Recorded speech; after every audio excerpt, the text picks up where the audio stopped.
ദൈവത്തിൻ്റെ അതിപരിശുദ്ധ നാമം വാഴ്ത്തപ്പെടുമാറാകട്ടെ. സഭ ഒരു നോമ്പ് കാലത്തിലേക്ക് പ്രവേശിക്കുകയാണ്. കർത്താവായ യേശുക്രിസ്തുവിൻ്റെ ദൈവരാജ്യ ശുശ്രൂഷകളെയും അവിടുത്തെ പീഡാനുഭവത്തെയും കുരിശുമരണത്തെയും ഖബറടക്കത്തെയും ഉയർത്തെഴുന്നേൽപ്പിനെയും ധ്യാനിച്ച് ആ അനുഭവത്തിലൂടെ ഏകീഭവിച്ച് രക്ഷയുടെ സന്തോഷം അനുഭവിക്കുവാൻ വിശ്വാസികളെ ഒരുക്കുന്നതിനുള്ള ക്രമീകരണമാണ് നോമ്പ്. കർത്താവിൻ്റെ 40 ദിവസത്തെ ഉപവാസത്തെയും തുടർന്നുള്ള 10 ദിവസത്തെ പീഡാനുഭവത്തെയും കുരിശുമരണത്തെയും അനുസ്മരിച്ചുകൊണ്ടാണ് പൗരസ്ത്യ സഭ നോമ്പ് 50 ദിവസമായി ആചരിക്കുന്നത്.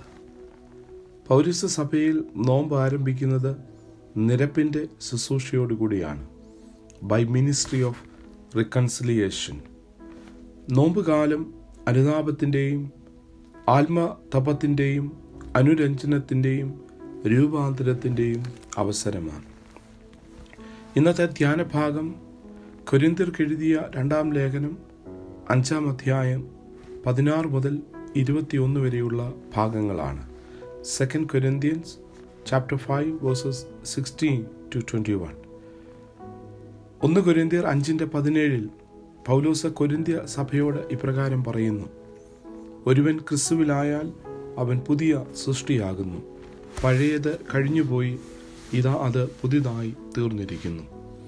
Therefore, if anyone is in Christ, is a new creation. The old has passed away. Behold, the new has come. പുതിയ സൃഷ്ടി ആയി തീരേണ്ട ആവശ്യകത എന്താണ്? ഒന്നാമതായി 18-ാം വാക്യത്തിൽ ഇപ്രകാരം പറയുന്നു: അവൻ നമ്മെ ക്രിസ്തു മൂലം തന്നോട് നിരപ്പിച്ചതുകൊണ്ട്. Because through God, Christ reconciled us to himself. മനുഷ്യൻ ദൈവത്തെ തേടിയെത്തുന്ന ഒരു ചിത്രമല്ല, മറിച്ച് ദൈവം മനുഷ്യനെ തേടിയെത്തുന്ന ചിത്രമാണ് വേദപുസ്തകം നമുക്ക് നൽകുന്നത്. ക്രൂശിലെ മരണത്തിലൂടെ ദൈവകോപം മനുഷ്യരുടെ മേൽ നിന്ന് എന്നേക്കുമായി നീക്കപ്പെടുകയാണ്. അതുകൊണ്ട് നിരപ്പിൻ്റെ ശുശ്രൂഷകരായി തീരുവാൻ ദൈവം നമ്മെ വിളിച്ച് വേർതിരിച്ചിരിക്കുന്നു. We should become the ministers of reconciliation. Reconciliation involves a change in a relationship from bad to good, from enmity to friendship. ക്ഷമയാണ് നിരപ്പിൻ്റെ ആദ്യപടി. We are sinners and needed to receive God's forgiveness for our sins. We also need to learn to forgive others as God has forgiven us. കർത്താവ് നമ്മോട് ക്ഷമിച്ചതുപോലെ മറ്റുള്ളവരോട് ക്ഷമിക്കുവാൻ നമുക്ക് സാധ്യമായി തീരണം. പുതുസൃഷ്ടിയായി തീരേണ്ടതിൻ്റെ 2ാമത്തെ ആവശ്യകത 20-ാം വാക്യത്തിൽ ഇപ്രകാരം പറയുന്നു: ദൈവം നമ്മെ ദൈവത്തിൻ്റെ സ്ഥാനാപതികളായി നിയോഗിച്ചിരിക്കുന്നു എന്ന്. God made us ambassadors of Christ. തെസ്സലോനിക്കർക്ക് എഴുതിയ 1-ാം ലേഖനം 2:4 വാക്യത്തിൽ പൗലോസ് ഇപ്രകാരം പറയുന്നുണ്ട്: Paul is saying in 1 Thessalonians chapter 2 verses 4, but just as we have been approved by God to be entrusted with the gospel, so we speak not to please man, but to please God who tests our hearts. ഒരു സ്ഥാനാപതിക്ക് തന്നെ നിയോഗിച്ച അധികാരിയുമായി നിരന്തരമായി ബന്ധപ്പെട്ടുകൊണ്ടിരിക്കേണ്ടത് അത്യന്താപേക്ഷിതമാണ്. പതിവായ പ്രാർത്ഥനയും ദൈവവചനധ്യാനവും ദൈവവുമായിട്ടുള്ള നിരന്തരമായിട്ടുള്ള ബന്ധം വളർത്തുവാനായിട്ട് നമ്മെ സഹായിക്കും. An ambassador does not decide what shall be done, but instead deliver to others the message that the ruling authority chooses to send.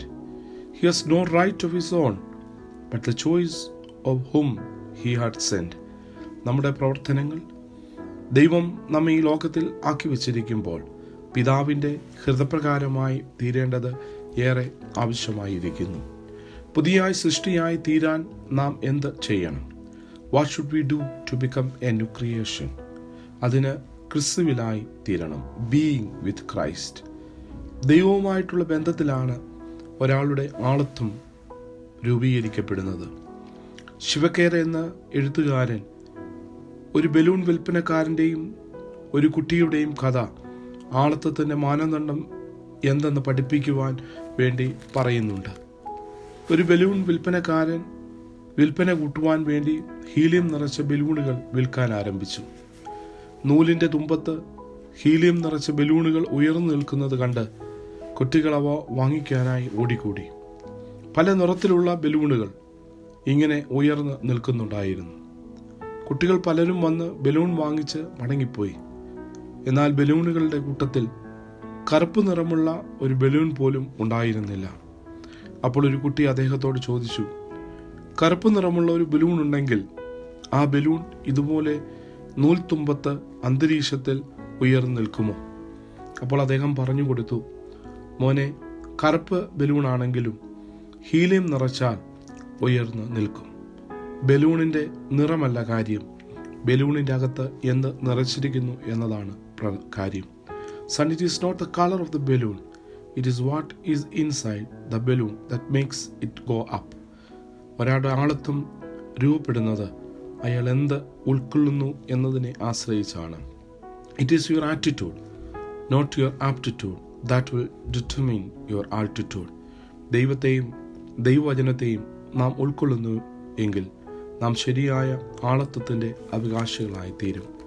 ആയതിനാൽ ഈ നോമ്പ് ദിനങ്ങളിൽ നമ്മുടെ കുറവുകളെ മനഃപൂർവ്വമായി ഏറ്റുപറഞ്ഞ് ദൈവരാജ്യ പദ്ധതികളിൽ പങ്കാളികളാകുവാൻ ഇടയാകട്ടെ. കേവലം അനുഷ്ഠാനമായി മാത്രം ഈ ദിനങ്ങളെ കാണാതെ നിരന്തരമായ സ്വയവിമർശനത്തിനും മൂല്യങ്ങളെ മുറുകെ പിടിക്കുന്നതിനും ദൈവം നമുക്ക് നൽകിയ പാപത്തിൽ നിന്ന് സ്വാതന്ത്ര്യത്തെ മനസ്സിലാക്കുന്നതിനും ഇടയാകട്ടെ.